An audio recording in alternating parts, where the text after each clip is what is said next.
エレファントメンこんにちは。次の号には僕を書いてね。ミキちゃんに触りたいから。Good morning, everybody, and welcome to beautiful San Ysidro, California. I'm Tiger. This is One Shot, and you know what we do here.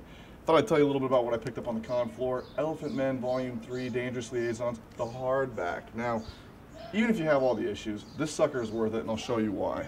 One of the things that I love about comics is when they have huge bonus sections, and this thing is thick, filled with tons of sketches, tons of cool pinup art. I mean, it's awesome, you know, and that's the type of thing that I think just makes it bang for its buck.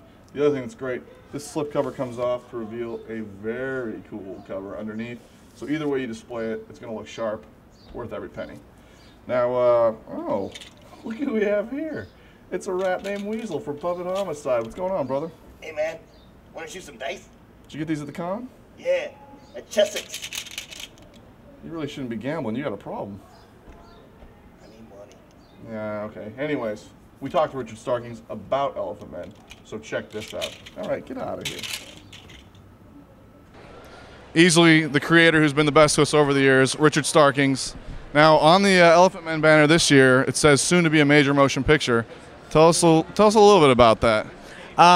Actually, a year ago, I was approached by a Great Dane by the name of Uffe Zemilis, who took me to Janet Zucker of Zucker Productions in Santa Monica.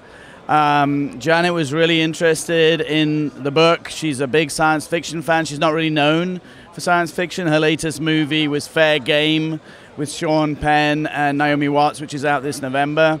And of course, Jerry Zucker is best known for Ghost and the Airplane movie, Top Secret and so forth. So it was a bit of a sort of out of left field because they didn't have a track record of science fiction or fantasy.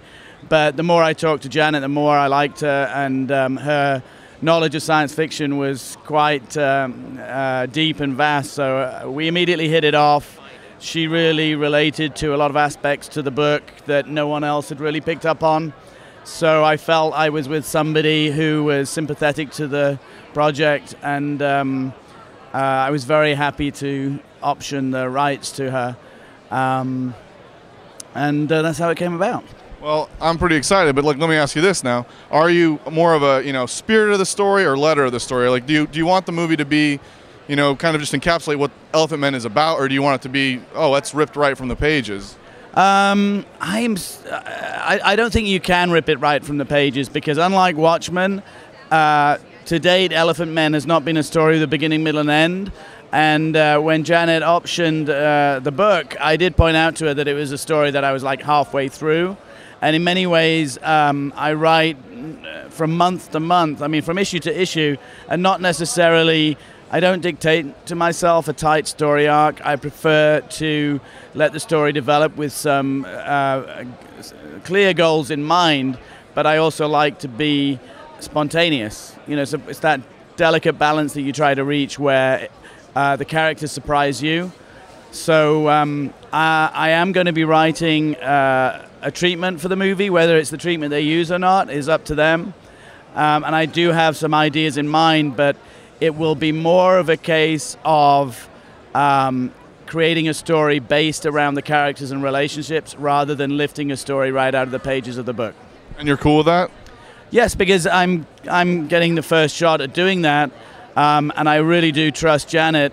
She's very sympathetic to creative people because her husband, of course, is director and writer Jerry Zucker.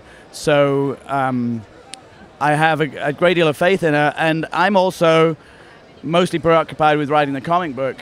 So I'm happy for her to work with screenwriters that she trusts and that she's built relationships with, and see it develop from there. And she's been true to her word. She's kept me involved at every level.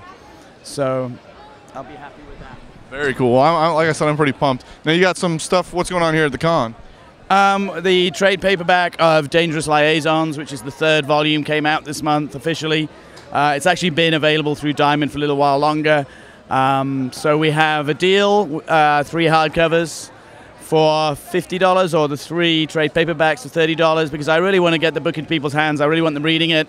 And I really want people to start picking up the monthlies or reading it on Comixology or whatever they choose to read.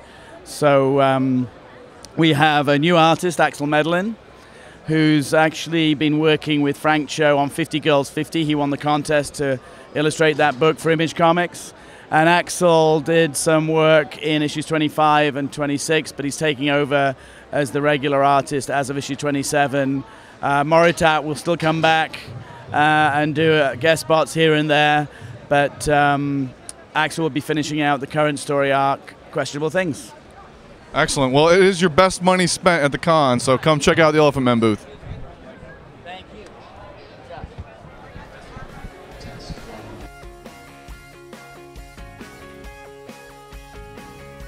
During this year's Comic-Con 2010, we had the pleasure of going to the Eisner Awards, in which Robert Kirkman won Best Continuing Series. So here's Tiger talking to Robert Kirkman. All right, well, maybe we've been a little unkind in the past, but he can prove us wrong now. How does it feel to be #1 at basically everything on planet Earth? #1 at what? I just sat through the Eisners, which was, I think, like 3 days long. So, you know, any of that, you know, wit stuff that usually I do in interviews, not coming tonight. So, so yeah. But no, it feels good. It feels good. I've wanted one of these for a long time, and I've been jealous of everyone who's ever won one at a Comic-Con that I've been at. So it's pretty awesome. I think I'm going to drill a hole in this and wear it as a necklace tomorrow. Because you know, you go to like people's booths the day after Comic-Con, and they always have their Eisners like sitting on the table and shit. And like every year I'm like, you know. So I'll just hang mine for my neck. They're real heavy though. Here, hold it. Look at that. Yeah, it weighs like 400 pounds. It's funny, Chick Egley is a fantastic television writer who works on the Walking Dead show, and he won an Emmy. And I was at his house, and I was like, "Holy shit, can I hold your Emmy?" And I picked it up, and it was the like lightest, flimsiest piece of shit I've ever held. The base was completely hollow, and it had felt on the bottom, and it felt like a T-ball trophy that somebody had won. I was like, "Oh, your Emmy's great! Like, what the f***, you know?"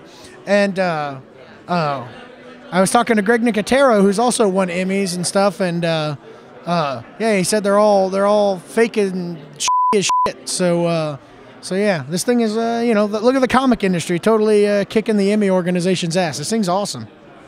So I'm excited, tired but excited. Yeah, well, it's a late night. But congratulations. Oh, thanks a lot.